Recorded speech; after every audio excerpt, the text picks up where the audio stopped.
মহাগ্রন্থ আল কোরআন, তাতে কোনো সন্দেহ নেই যারা আল্লাহ তাআলাকে ভয় করে। এই কিতাব কেবল তাদের জন্য পথ প্রদর্শক, যারা না দেখে আল্লাহ তাআলাকে বিশ্বাস করে, যারা নামাজ প্রতিষ্ঠা করে। তাদের আমি যা কিছু দান করেছি তারা তা থেকে আমার এই নির্দেশিত পথে ব্যয় করে।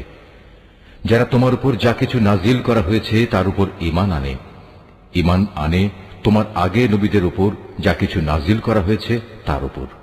সর্বোপরি তারা পরকালের উপরও ঈমান আনে।